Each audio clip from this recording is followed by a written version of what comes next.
Olá, seja bem-vindo a mais um programa Governança em Pauta. E hoje nós vamos conversar com os administradores Sérgio Boto e Renata Lopes, que são membros da Comissão Especial de Governança Corporativa aqui do CRA-RJ. Tudo bem, Renata? Tudo bom, Sérgio? Tudo bom. Tudo bem, tudo ótimo. Estar aqui com vocês. É um prazer conversar com vocês. Bom, vamos falar então um pouquinho sobre essa Lei Geral de Proteção de Dados, né, que é de agosto de 2018, que visa ter mais cuidado, né, garantir a privacidade dos dados pessoais, principalmente nas organizações, né? E ela deve entrar em vigor em 2020 ainda ou em 2021. Não é isso? Estou certa aqui no meu resuminho? Super certa. Certíssima. Então tá bom. Renata, vamos começar por você. Em que se baseia essa lei? Quais são as sanções, né, que estão previstas nela? E quando ela entra em vigor? 2021? Dá um panorama para a gente sobre a lei. Então tá. Eu vou começar falando assim sobre alguns pontos em que a lei se baseia, né? Ela se baseia no escopo das proteções dos dados pessoais, a responsabilidade sobre o uso desses dados, armazenamento e processamento, as melhores práticas de relacionamento com os dados, a melhor forma de gerir esses dados dentro das empresas, o direito de esquecimento do titular dos dados, a portabilidade dos dados pessoais e o direito de explicação. Ou seja, no fundo, o que essa lei visa é dispor sobre as proteções e os direitos fundamentais do titular dos dados, no caso, eu, você, sobre os nossos dados de contato, e proteger esse nosso direito fundamental de liberdade à privacidade e o livre desenvolvimento da personalidade. Ou seja, toda a informação que eu disponibilizo na internet, nos sistemas, ou para as empresas que prestam serviços a mim, elas podem ser revogadas, elas podem ser solicitadas uma exclusão. Então, essa lei visa a proteger o titular do dado, né, sobre essas informações. E as sanções previstas para quem infringir, por exemplo, numa situação de vazamento de dados, de perda de dados pessoais, podem ser aplicadas de acordo com o nível dessa infração, que vai vir desde uma simples advertência até uma multa simples, que hoje equivale até 2% do faturamento da empresa, chegando ao teto máximo, né, de 50 milhões por infração. A publicização da infração, então, no caso, por exemplo, de um incidente de vazamento de dados, a empresa ela se torna obrigada a prestar esclarecimento público sobre isso. Hoje mesmo, a gente já tem isso, independente da LGPD, a gente já tem um Código de Defesa do Consumidor que fala sobre isso, a gente já tem o Marco Civil da Internet, que também já regula algumas coisas. E é por isso que é muito comum, quando uma empresa sofre uma invasão, um sequestro de dados, ou tem dados pessoais publicados na internet, ela vem a público falar e pedir aos usuários das aplicações, por exemplo, que troquem senha. Uhum.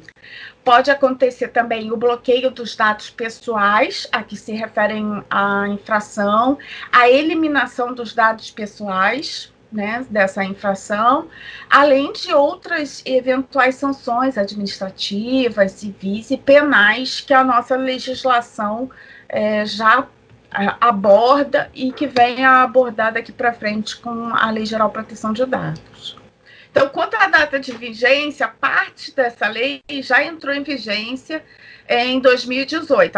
A parte que trata da estrutura, atribuições da Autoridade Nacional de Proteção de Dados, a ANPD, e ainda há algumas definições sobre quando vai se entrar o restante da lei de adequação em vigor, Isso está no trâmite ainda jurídico, precisa ser aprovado pelas autoridades.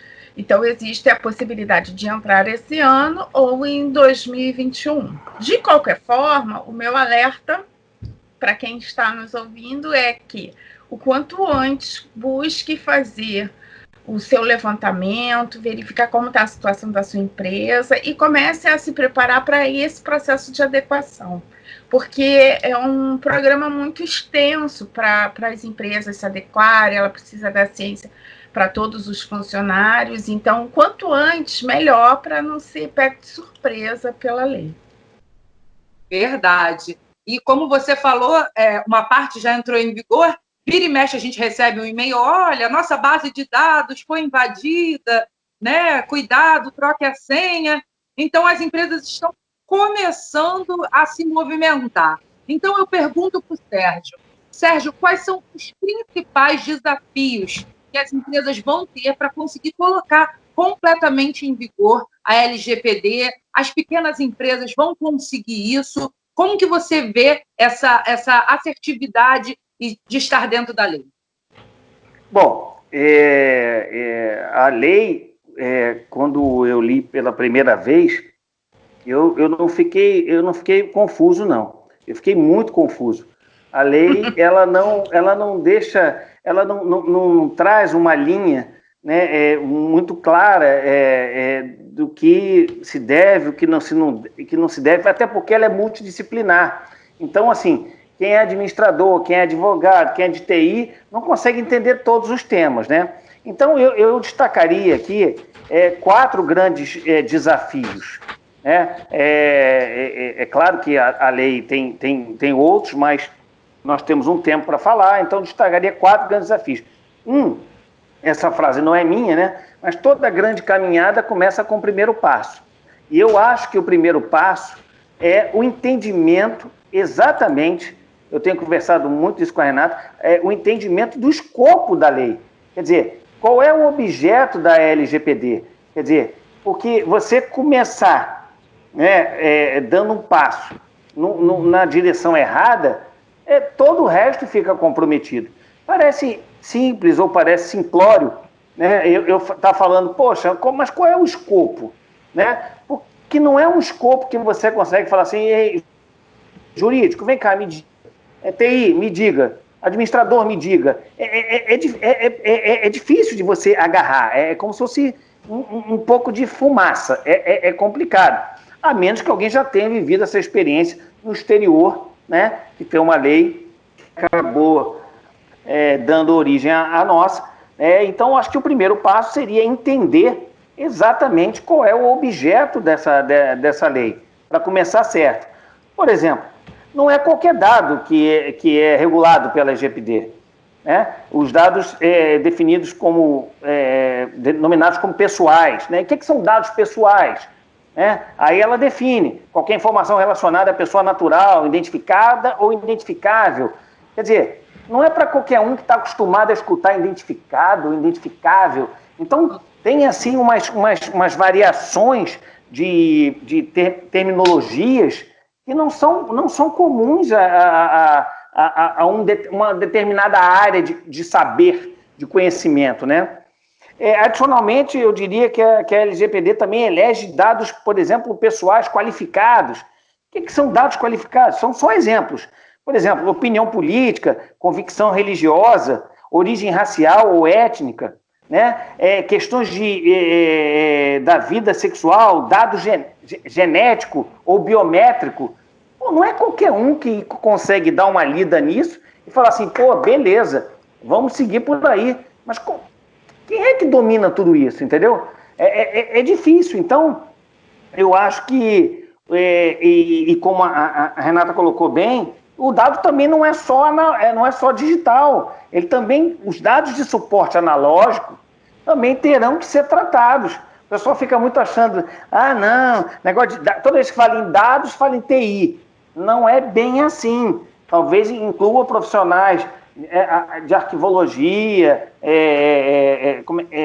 profissionais que cuidam da parte de gerenciamento de documentos, entendeu?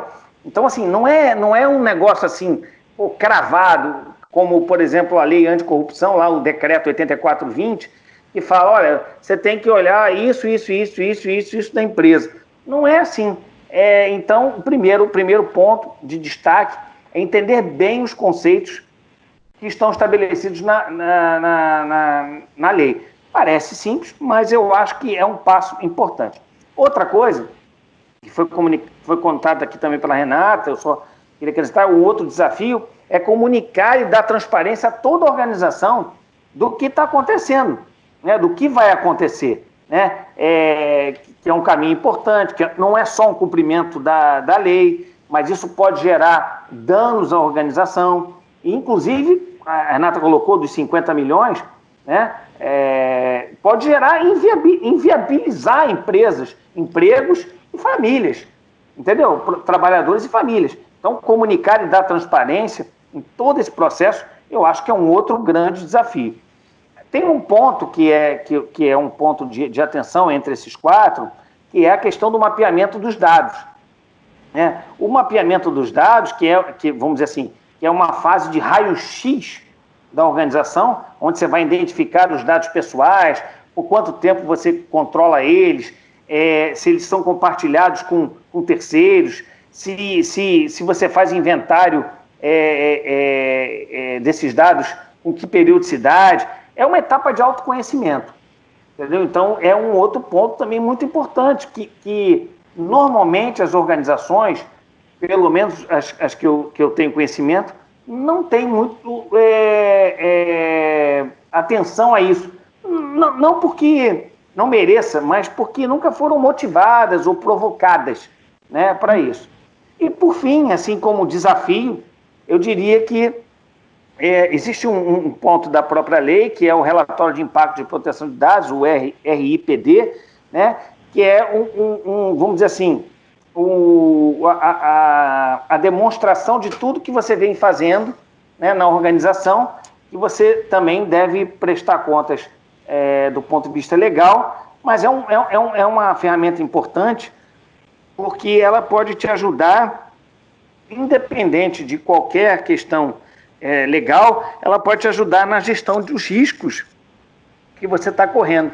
Então, eu acho que é um desafio fazer um bom relatório de impacto e proteção de dados, ou seja, um bom desenho, uma boa estruturação, né?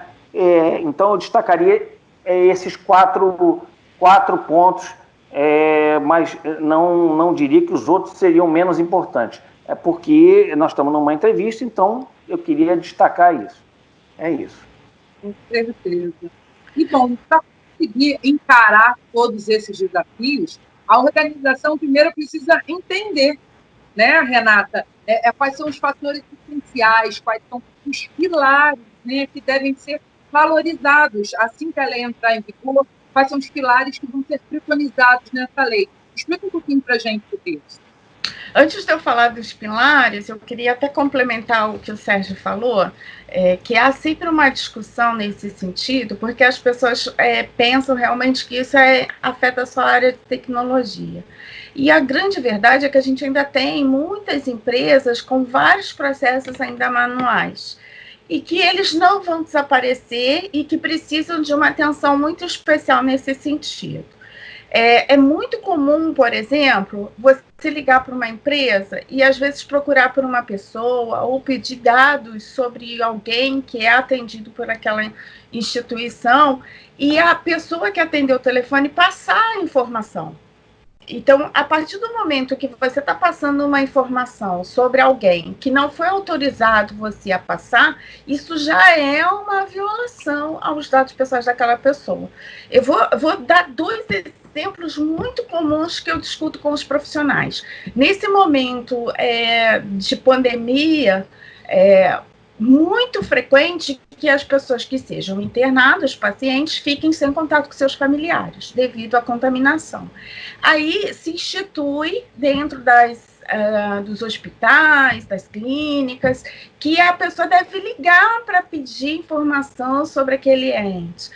querido, né, que está hospitalizado. Mas como é que foi estruturado o processo para validar que aquela pessoa que está ligando realmente é a pessoa responsável, né, no registro médico de receber aquela informação? Então, o que pode e acontece com frequência é que as informações sobre pacientes são passadas para pessoas que nem estão autorizadas, porque a empresa não criou um processo de checagem. Um outro processo muito comum também que eu vejo acontecer é grupos de pais em WhatsApp. Um pai está lá no grupo, ou um pai tem o contato da professora, e aí liga para a professora e fala assim, eu queria falar com o pai do fulaninho tal. Aí a professora vai e passa os dados de contato, mas ela está autorizada a passar esses dados de contato? Então, o nosso grande problema também nesse conceito da LGPD é a engenharia social. As pessoas hoje serem muito solícitas e passarem informações que não deveriam. Então, quando fala-se de dados, as pessoas ligam a TI, mas nós passamos muitas das vezes os dados porque a gente conhece a pessoa que está nos pedindo, mas a gente não tem autorização para passar o dado de uma outra pessoa. Então, esse é um ponto de... Social, né? Uma questão social. Social. Cultural. Eu vou te ajudar, não posso te adiantar assim. Aí vai ter que ter também um trabalho psicológico quanto a isso, né, Renata?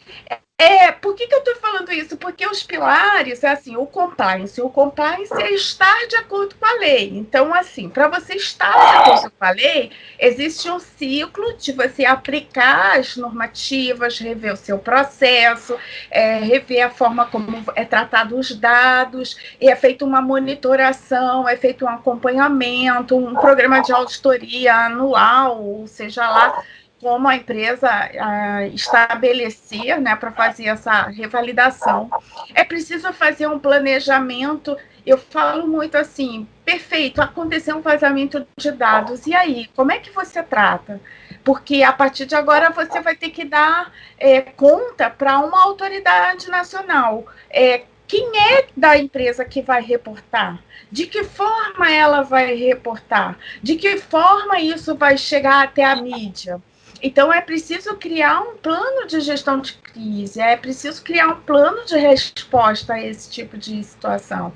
É preciso implantar um programa de governança, você precisa ter procedimentos, você precisa ter políticas dentro da sua empresa. O seu funcionário, quando entra na empresa, ele recebe uma política de segurança da informação, ele recebe um termo de uso dos sistemas, dos equipamentos daquela empresa, ele está ciente de que se ele violar alguma sanção, alguma das determinações, ele pode sofrer uma sanção também, como funcionário, ele é corresponsável nesse processo. É preciso um processo de educação. Muitas pessoas ainda não ouviram falar o que é LGPD, né? Então, é preciso que as empresas se preocupem em criar treinamentos de conscientização para que essas pessoas possam entender do que se trata. É preciso criar mecanismos de monitoramento e controle para que essas situações não aconteçam. E aí, em último, eu deixei a tecnologia de propósito, porque não adianta você ter o melhor sistema, você ter a melhor infraestrutura, os melhores profissionais de segurança da informação, como eu falei, e aí liga alguém para a recepção, pede o dado de um cliente e a pessoa dá. Uhum. É todo um processo, né? Tem que haver todo um processo de conscientização e mudança do pensamento empresarial, né? Isso não é feito por uma pessoa, como o Sérgio destacou várias vezes aqui, é multidisciplinar. Toda empresa precisa estar envolvida. Com certeza. E, Sérgio, já que você é o cara da implantação, o que vê na prática o que vai dar certo e o que vai dar errado, me fala, qual dica que você daria para uma empresa entrar, né, para uma empresa ficar bem com essa questão da Lei Geral de Processamento de Dados? Eu destacaria também, para dar encadeamento com os desafios, né, vou destacar também as questões ligadas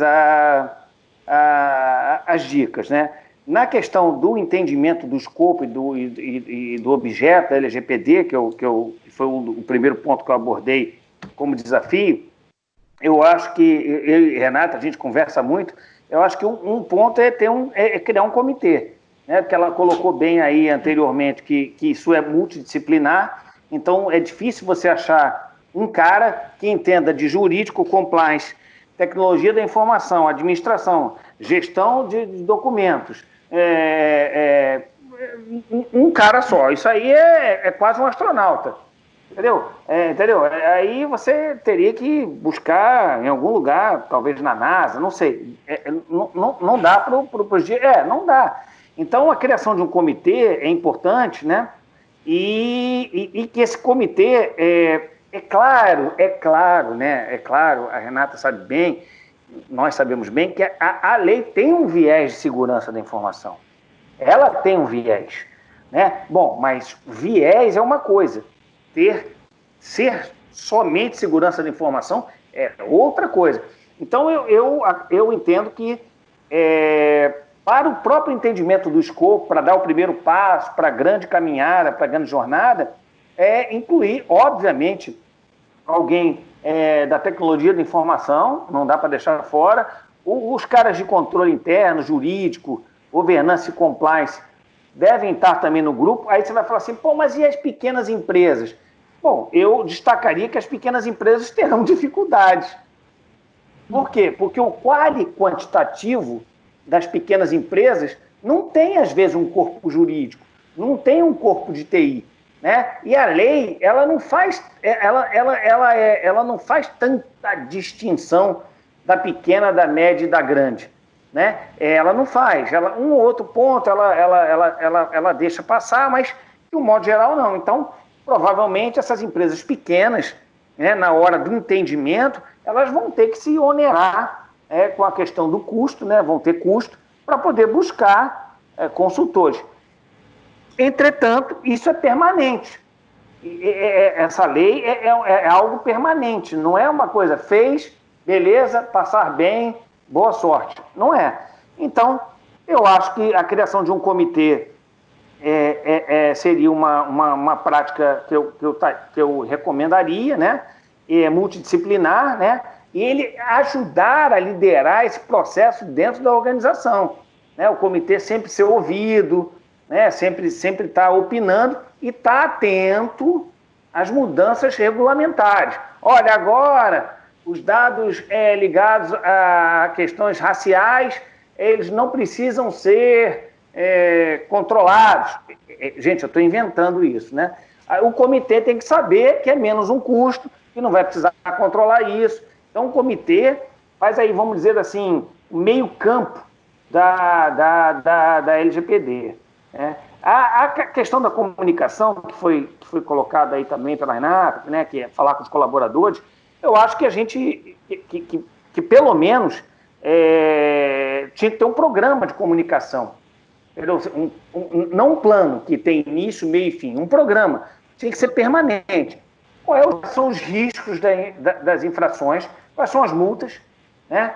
Como acontecem e o que acontece com as supervisões e ações legais, estou falando do governo, né? E ajudar na conscientização, contribuir na conscientização de funcionários, investidores, fornecedores, né? E mostrar a importância dessa proteção de dados. Em contrapartida, uma empresa que se preocupa com isso também valoriza a sua marca, valoriza a sua imagem. Não está só em conformidade, mas também é o seguinte, se eu quero botar dinheiro numa que está adequada à LGPD e quero botar em uma que não está adequada ou que não tem boas práticas, eu vou botar numa que está adequada à LGPD. Então, eu acho que também valoriza a imagem da organização nessa questão de comunicação.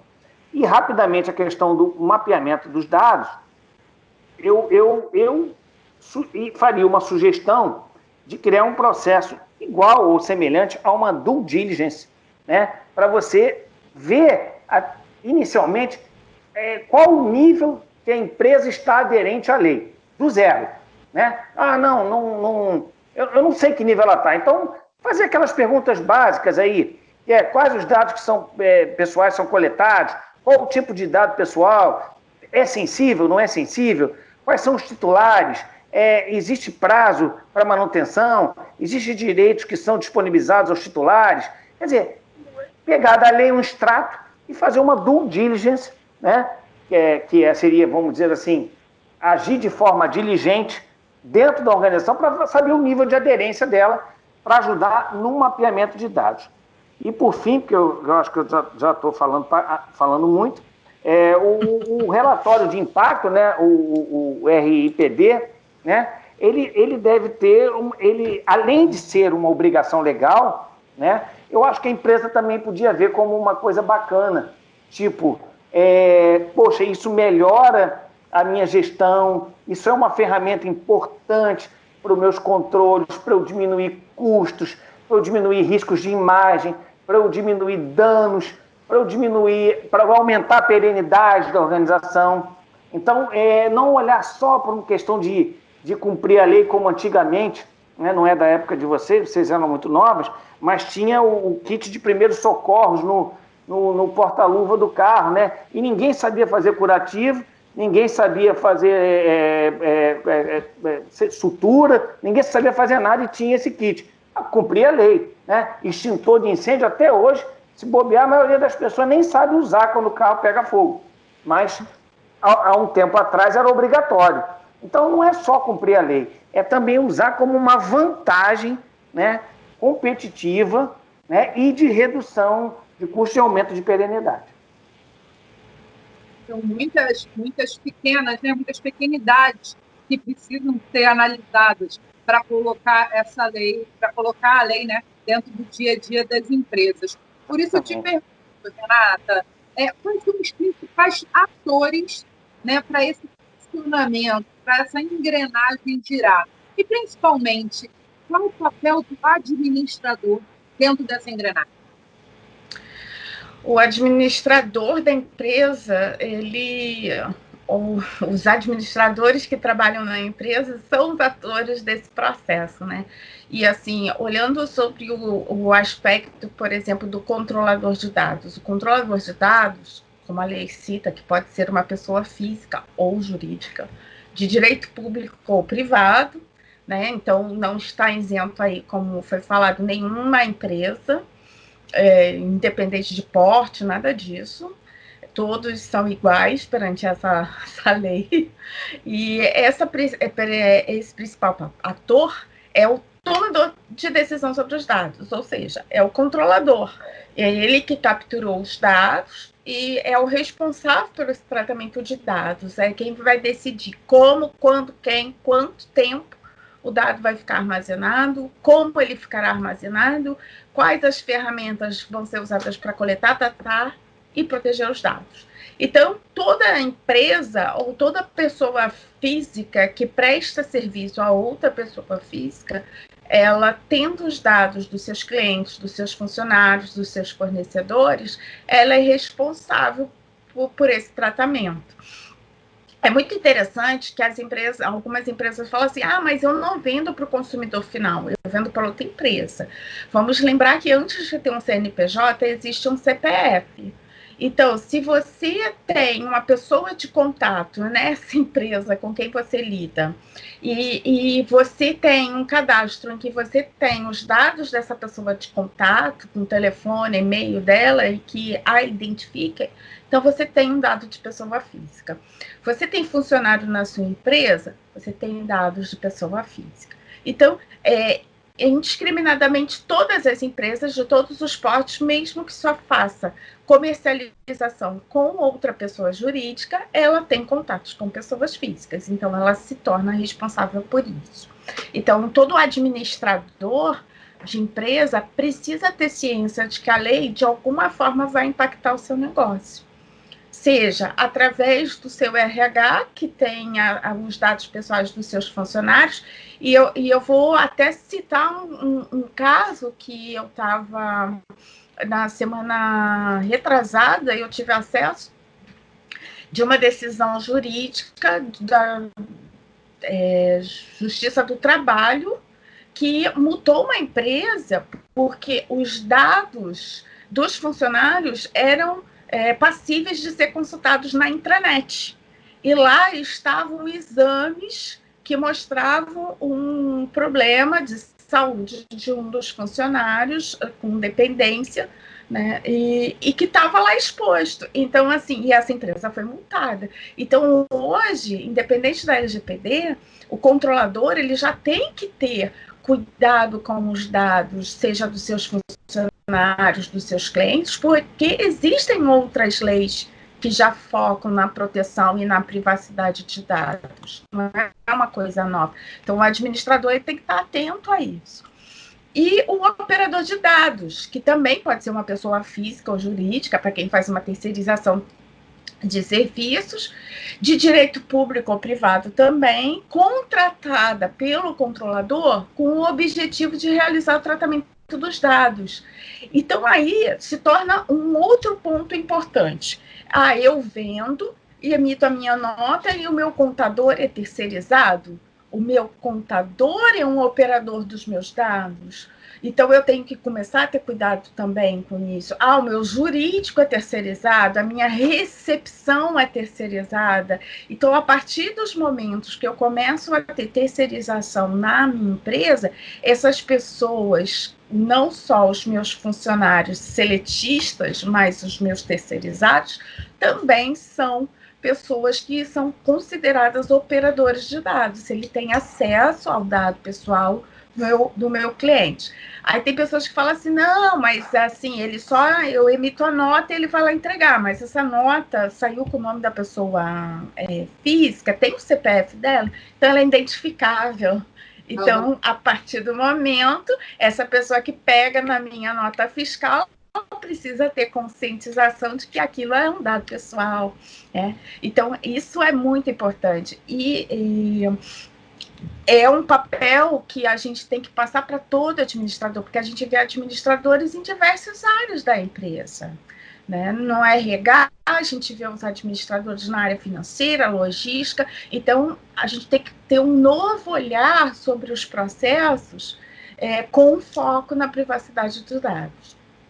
Ambos, tanto o controlador quanto o operador, eles são responsáveis perante a lei. Eles vão responder perante a lei com seu nível de responsabilidade, lógico, né? Mas é por isso que todo funcionário e terceiro, ele precisa estar ciente das sanções que ele pode sofrer se ele deixar, né, algum furo no processo e houver um vazamento de dados. Ele se torna corresponsável. Então, é importante ter esse novo olhar. E um dos papéis, que assim, é o papel acho que mais falado no momento, que é o de DPO, né? O DPO, que é o Data Protection Office,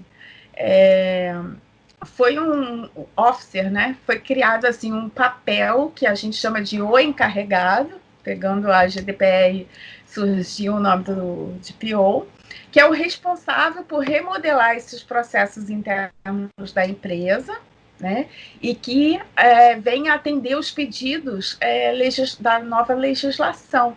Então, é ele que vai fazer um trabalho de coaching junto ao RH, ao marketing, à área de TI, as demais áreas da empresa, para que os requisitos da nova lei sejam atendidos. Eu sempre recomendo que, assim, por mais que você eleja uma pessoa responsável pela área, muitas das empresas não vão ter condições de contratar uma única pessoa. Monte um comitê com uma pessoa foco de cada área central da empresa, para que elas possam trabalhar em conjunto. É preciso envolver todo mundo. Então, esse papel do encarregado pode ser nomeado um gestor, logicamente, para isso, mas você vai ter que ter ali o jurídico, vai ter que ter uma pessoa de tecnologia, vai ter que ter uma pessoa do RH, vai ter que ter uma pessoa da área de marketing ou da área comercial, porque são áreas que realmente acabam tendo um volume de dados pessoais muito grande para tratamento. Então, esses são, assim, os 3 principais atores, né, que a gente entende dentro desse processo e que a lei em vigor já determina algumas atribuições para eles. Perfeito. Bom, então a maior conclusão que podemos chegar é que as empresas precisarão se adequar e, principalmente, precisarão ter muito cuidado, né, dentro desse escopo todo que vocês falaram, né, para se adequar, para ficar 100% dentro da Lei Geral de Proteção de Dados. Bom, eu queria agradecer a presença de vocês e saber se vocês querem falar mais alguma coisa, dar mais alguma dica, dar aquele pontinho especial para o nosso espectador. Damas primeiro, Renata. Eu queria deixar aqui um convite, na realidade, para quem está nos assistindo, agradecer, né, a oportunidade de estar aqui no Governança em Pauta, mais uma vez, falar que esse é um programa da Comissão Especial de Governança Corporativa do CRA Rio de Janeiro, e que a gente está se propondo aqui a quinzenalmente estar disponibilizando um tema diferente e discutindo com o público. E eu queria deixar o convite, quem quiser sugerir um tema para a gente estar conversando e trazendo para cá, que mandasse um e-mail para com.gov.crj@gmail.com, que a gente vai ter o maior prazer em atender aí as solicitações de vocês. Opa, muito bom, gostei disso. E você, Sérgio? Não, eu queria agradecer a oportunidade, fui deixar a Renata falar primeiro, ela roubou a minha fala aí, mas queria agradecer a oportunidade, é muito legal estar contribuindo, né, não só com o grupo de administradores, mas com a sociedade, né, isso é uma forma de contribuir com a sociedade. Eu acho que a gente está fazendo, se dedicando aí e contribuindo com um Brasil melhor, com coisas melhores. Eu agradeço a área de comunicação pela competência, agradeço a minha parceira Renata aí, que tem tido tanta paciência comigo aí no privado, a gente conversa bastante, e você também, tá? É isso. Obrigado, valeu. Até a próxima. Obrigada a vocês. Bom, e quem nos assistiu até aqui já sabe, muitos temas interessantes, assuntos pertinentes à governança corporativa e à administração você encontra no Governança em Pauta e nas redes sociais do CRA-RJ. Até a próxima. Tchau, tchau.